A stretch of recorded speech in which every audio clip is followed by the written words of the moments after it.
홍콩 사태로 홍콩 사태로 요즘에 참 많은 뉴스들이 나오고 있습니다. 사실 홍콩 사태는 홍콩만의 사태가 아니라 좀 더 크게 보면 결국에는 대만과 중국의 앞으로의 관계, 그리고 그것이 대만의 이제 곧 총선이 다가오고 있는데 한 40일 남았죠. 그 총선이 어떻게 결정되느냐, 여기까지 큰 영향을 미치게 됩니다. 그리고 대만의 총선 결과에 따라서 미국의 그 중국에 대한 대중국 정책에도 일정 부분 영향을 미칠 수밖에 없게 됩니다. 그래서 홍콩 사태는 굉장히 중요한 의미를 가지고 있습니다. 어저께인가요? 홍콩에서 지역구 의원 선거가 있었고, 거기서 거의 한 85% 이상을 반중국 세력, 범민주화 세력이 당선되면서 굉장히 중국에 큰 타격을 주었습니다. 그리고 이 결과가 지금 대만에도 큰 영향을 주고 있고, 이 결과로 인해서 이제 40일 뒤에 대만에도 그 우리나라로 말하면 대통령 그 선거가 있죠. 총통 선거가 있는데 이 총통 선거에도 큰 영향을 미치게 되었습니다. 2012년도에 시진핑이 후진타오에 이어서 중국 국가 주석으로 집권을 하게 됩니다. 그리고 나서 2013년 8월쯤인가 시진핑이 이제 키르기스탄에 방문하죠. 그래서 거기서 1대1로라는 개념을 처음으로 설명을 했습니다.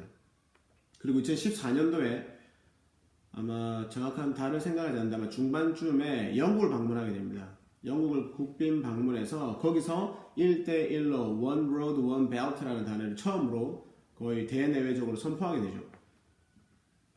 그러면서 우리가 2014년 이후로 이제 1대1로라는 단어를 실제로 듣게 되고, 또 실제로 많은 뉴스에서 그 단어를 사용하기 시작했습니다.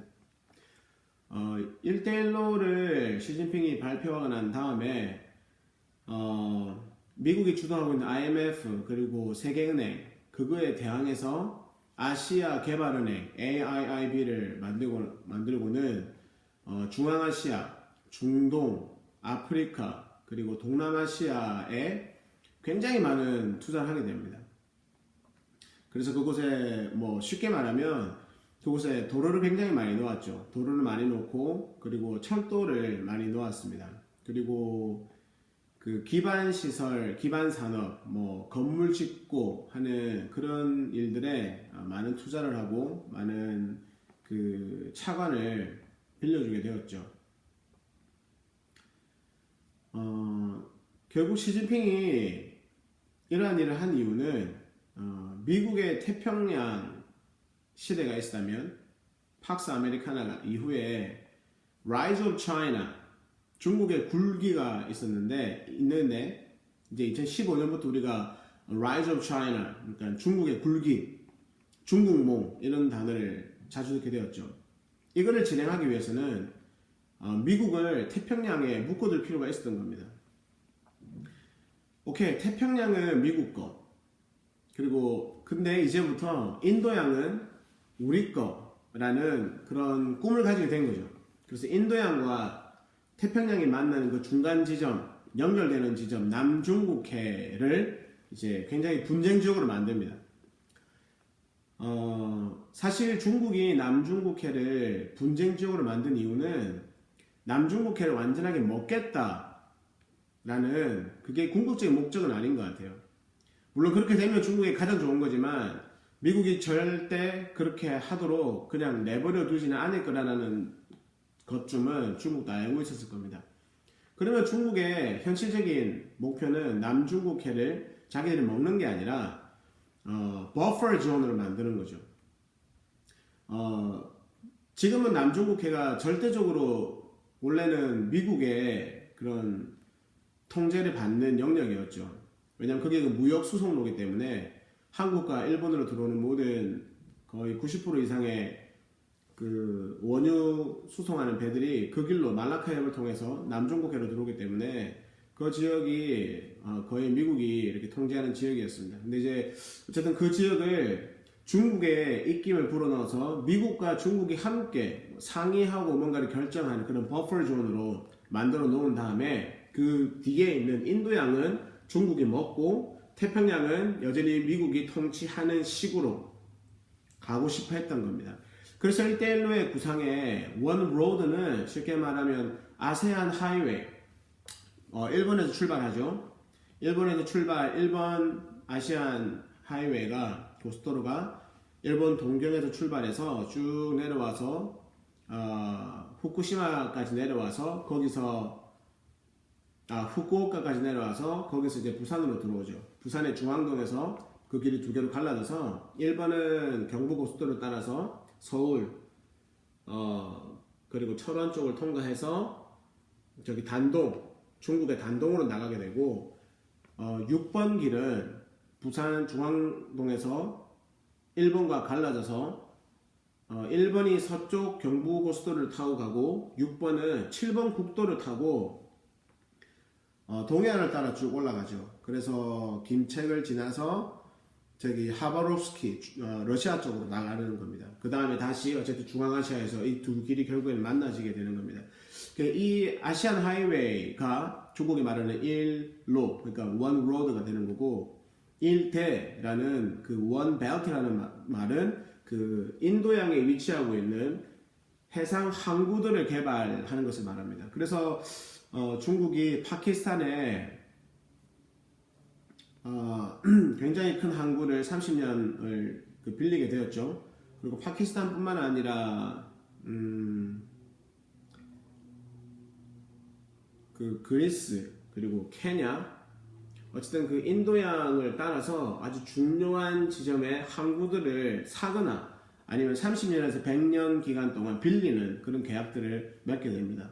그래서 중국의 계획에는 인도양이 굉장히 중요한 의미를 차지하게 됩니다. 그래서 아시안 하이웨이가 지나가는 그 중앙아시아 그리고 중동 아프리카까지 그리고 인도양 근해에 있는 나라들 이 나라들이 중국에게는 아주 중요한 타겟이 되었습니다.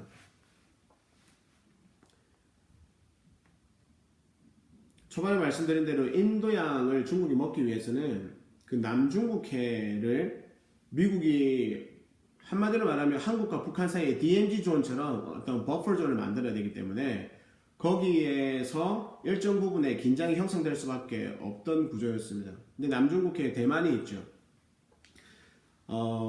시진핑이 공공연하게 그런 얘기를 자주 했었죠. 지난 2년간 2020년까지 통일 대업을 완성해야 된다. 그런 얘기를 계속해서 말해왔습니다.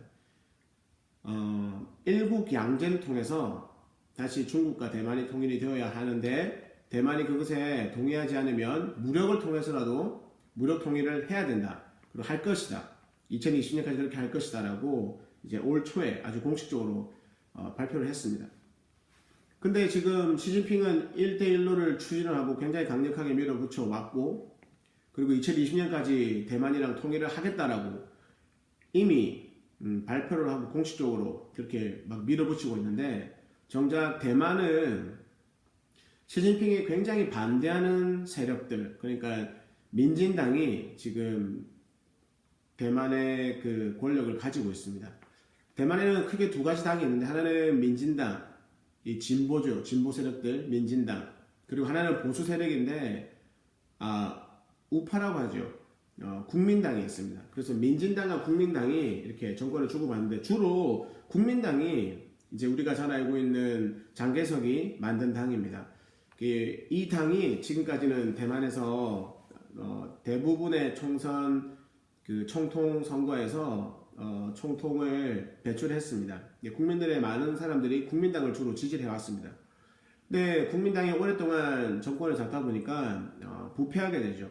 그래서 부패가 너무 싫어서 이 부패에 신물이 난 사람들이 이제 좌파를 지지하기 시작한 겁니다. 진보 세력들은. 그런 맥락에서 차이잉문이 총통이 되었고 그래서 진보 세력들이 지금 대만을 정권을 가지고 있습니다. 그래서 대만이 차이잉문이 총통이 되고 난 다음에 아시아 국가로는 처음으로 동성 결혼을 합법화했습니다. 굉장히 놀라운 일이었죠. 당시에 박원순 서울시장이 자기가 한국을 아시아에서 동성 결혼을 합법화하는 첫 번째 나라로 만들고 싶다라고 말을 했었는데 어쨌든 차이원이 그 일을 먼저 해버린 겁니다. 그때 대만이 그렇게 막 진보적이진 않습니다. 제가 지난 2년간 거의 한 달에 한 번씩 대만에 방문을 했습니다. 한 20번 가까이, 2년 동안 20번 가까이 대만을 방문해서 한 달 시간에 3주는 대만에 있고 그리고 한 주는 한국에 와 있고 이렇게 계속해서 왔다 갔다 하는 그런 시간을 가졌습니다. 그래서 제가 대만 전역을 계속 한 3-4바퀴를 돌면서 여행을 하고 사역 때문에 그렇게 했었는데 그때 제가 느낀 거는 동성결혼을 합법화할 만큼 대만 사회가 그렇게 진보적이지 않습니다. 근데 대만 내에 굉장히 진보적인 어떤 무리들이 있기는 합니다. 근데 동성결혼을 합법화할 만큼 그 국민적인 공감대가 전혀 형성되지 않은 상태에서 차이잉원이 이걸 그냥 밀어붙여버렸고 국민들은 무관심했기 때문에 그 일이 벌어지는 걸 모르는 상태에서 일이 진행이 돼버린 겁니다. 그리고 별로 관심이 없었죠. 근데 동성결혼이 합법화되고 난 다음에 사람들이 깨닫기 시작한 겁니다.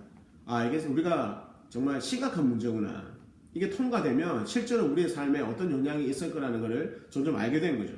그래서 올 여름에 지금 정확한 날짜도 생각이 안 나는데 아마 7월이었을 겁니다. 6월 말인가 7월이었는데 그때 선거가 있었는데 국민투표를 겸한 선거가 있었는데 그 선거에서 그리고 국민투표를 겸한 그 선거에서 국민들이 반대를 해서 이 동성결혼이 합법화되긴 했지만 이제 이 동성결혼이 합법화된 그 다음 단계는 이걸 학교에서 가르치고 이제 홍보하는 일들이지 않습니까? 법적으로 동성결혼이 합법화는 되어 있지만 이 법과 실제 사람들의 삶이 아직까지 떨어져 있는 겁니다. 근데 그 연결시키기 위해서는 학교에서 공공기관에서 이제 이걸 가르쳐야 한다. 가르치는 게 합법화돼야 된다. 이제 이런 부수적인 법들이 계속 통과돼야 되는데 이 법들이 반대가 되어 버렸습니다. 그래서 법적으로는 동성결혼이 합법화되어 있지만 실제로 사람들의 삶에 어떤 영향도 못 미치게 딱 분리시켜 놔버린 겁니다. 이때 기독교 교회들 그리고 기독교 단체들이 먼저 일어났고 종교 그리고 도교나 불교 이쪽에서도 우리가 동성애를 지지할 수는 없다라고 많이 사람들을 이렇게 그 지지를 보냈습니다. 힘을 많이 모았습니다. 그래서 결국 동성결혼 합법화는 되었지만 이것이 실제적으로 학교에서 가르쳐지는 것이 다 부결되어 버렸습니다. 이 일이 있고 나서 차이잉원 지금의 총통이 민진당의 총통 차이잉원이 굉장히 많이 힘을 잃게 됩니다. 지지율이 한 39%에서 완전 떨어져서 19% 정도까지 떨어지게 되죠. 그때 그 국민투표를 겸한 그 선거가 있기 전에 까오슝 그러니까 대만에는 큰 도시가 2개가 있습니다. 북쪽에 타이베이가 있고 수도죠. 그리고 남쪽에 까오슝 남쪽에 항구 도시인 까오슝이 있습니다.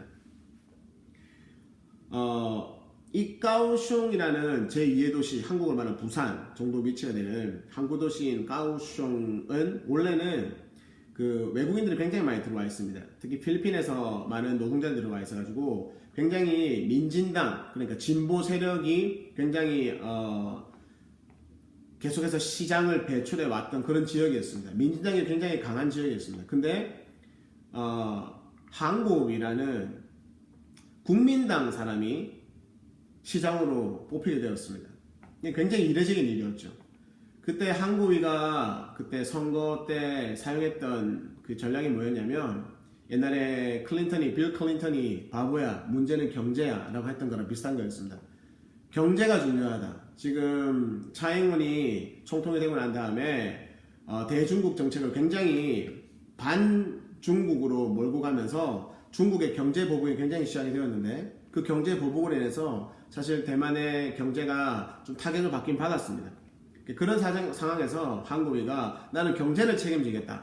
경제를 다시 한번 살리겠다. 까오슝의 경제를 다시 한번 부흥시키겠다. 까오슝의 경제를 다시 날아오게 만들겠다. 그걸 막 얘기를 하면서 캐치프레이즈로 내걸고 선거운동을 해서 결국에는 항구위가 까오슝의 시장으로 당선이 되죠. 그리고 나서 거의 무명이었던 사람이었는데 이상하게 까오슝의 시장으로 항구위가 당선이 되었습니다. 그러고 나서는 국민당 내에서도 굉장히 정치 신인이었던 예전에 노무현 대통령한테 굉장히 정치 신인이었던 항구위가 갑자기 그 가오슝 시장으로 당선된 다음에 거의 대선 주자, 최선두에 선 대선 주자로 급부상하게 됩니다.